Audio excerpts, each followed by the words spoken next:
Here now to respond, former New York City mayor and former Republican presidential candidate Rudy Giuliani. Mr. Mayor, do you want to apologize for your comment? Not at all. I want to repeat it. The reality is, from all that I can see of this president, all that I've heard of him, he apologizes for America. He criticizes America. He talks about the Crusades and how the Christians were barbarians. Leaves out the second half of the sentence, that the Muslims were barbarians also. He sees Christians slaughtered and doesn't stand up and hold a press conference, although he holds a press conference for the situation in Ferguson. He sees Jews being killed for anti-Semitic reasons, doesn't stand up and hold a press conference. This is an American president I've never seen before. But to say that he doesn't love America, I mean, that he could view foreign policy as a Democrat might view it, and through a different lens than you, a Republican, might see it. You can understand the differences between you, but to condemn his patriotism, to question his love of America? I'm not condemning his patriotism. Patriots can criticize. They're allowed to criticize. I don't hear from him what I heard from Harry Truman, what I heard from Bill Clinton, what I heard from Jimmy Carter, which is these wonderful words about what a great country we are, what an exceptional country we are.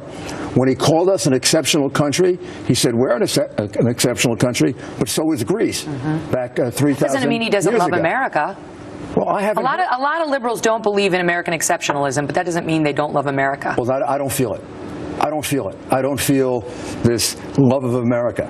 I think this man was, when I talked about his background, I'm talking about a man who grew up under the influence of Frank Marshall Davis, who was a member of the Communist Party, who he refers to over and over in his book, who was a tremendous critic of the United States.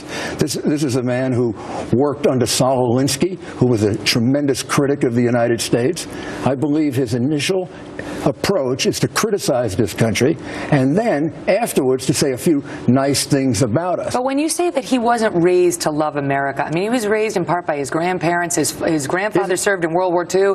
His grandmother worked in a munitions plant to help the nation during World War II. I mean, to suggest he was raised by people who don't love America or who didn't help him learn to love America. Well, his grandfather introduced him to Frank Marshall Davis, who was a communist, who the president says he fought in World War II. Okay, you can fight in World War II, and then you introduce someone to a communist, and the young boy gets... It's a political worldview. It's not a hatred for the country. Communism wasn't a hatred for America? I'm talking about this particular, his grandfather, if he had a leftist view of how politics in the United States should run, does that mean he doesn't love America? Does it mean his grandson doesn't? Kelly, how about being in a church for 17 years, where the minister of the church says, it's not God loves America, but God damn America. Now, if you were in that church, wouldn't you quit that church? Let me ask you this. I'm going to ask you that. Would you quit that church? Well, listen, it's not about me, but it's not about me. But I want to ask you this because I know you would quit that church. And the reason you would is because you were brought up about how exceptional this country is, how wonderful this country is. I am saying, and I may be wrong, it's my opinion and I'm entitled to it, I do not detect in this man the same rhetoric, the same language, the same love of America that I detected in other American presidents, including Democrats. And I think it guides a lot of the things that he says and a lot of the things that he does. Let me ask you this. So, I mean, Debbie Wasserman Schultz, she's all upset about what she said. Well, she's always just for the record, she didn't condemn Barack Obama when he called George W. Bush unpatriotic. She had no problem with that. And she has said a lot of incendiary things. I did not call him unpatriotic. I know, but she suggested you did, and she had an issue with that. Barack Obama actually did call George W. Bush unpatriotic, and Debbie Wasserman Schultz had no problem with that. What I want to ask you, though, because I have you here instead of her, okay, right, is you went on Hannity's show back in 2007 when you were running, and this is back when General Petraeus was testifying before Congress on the Iraq War and the surge and defending it. And MoveOn.org had taken out an ad in the New York Times calling him General Betrayus. Right. And you were upset about that. You had the following exchange. I want to ask you whether it still stands. The reports that you provide to us really require the willing suspension of disbelief. It comes on the same day as the MoveOn.org ad in the New York Times accusing General Petraeus of being a traitor. This is a despicable attack. Hillary Clinton should disown and condemn MoveOn.org. You actually said these times call for statesmanship, not politicians spewing political venom. Yeah, you know, I mean, what kind of civility is that? So I ask you the same thing. What kind of civility is that? I think it was perfectly civil. I think that is a perfectly reasonable opinion, that the president in his comments, if we look at all of his rhetoric, has not displayed the kind of love of America, the kind of love of American exceptionalism that other American presidents have displayed. That he has gone abroad and criticized us over and over again, apologized for us. Every time he does it, it embarrasses me.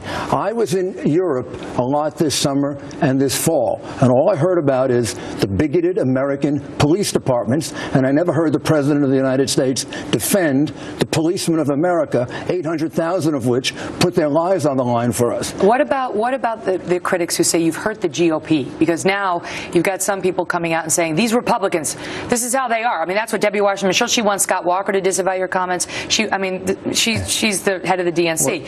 But do you think you hurt the Republican brand? I do not think I did. And the last time all the candidates for president wanted me removed from office was when I brought the RICO case against the Teamsters Union. The only one who didn't was George Bush. Accusing them of racketeering. And that case was just settled successfully after 30 years of changing the Teamsters Union. I'm right about this. I have no doubt about it. I do not withdraw my words. If the president goes and makes a speech and talks about what a great country this is, if the president could complete the following sentence: during the Crusades, the Christians were barbarians, and so were the Muslims.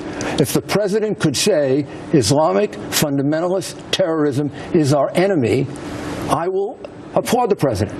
But until he does that, I will have doubts about his emotions, his feelings, his attitudes, and the way in which he developed. We haven't even mentioned some of the other communists and leftists who educated him as a young man.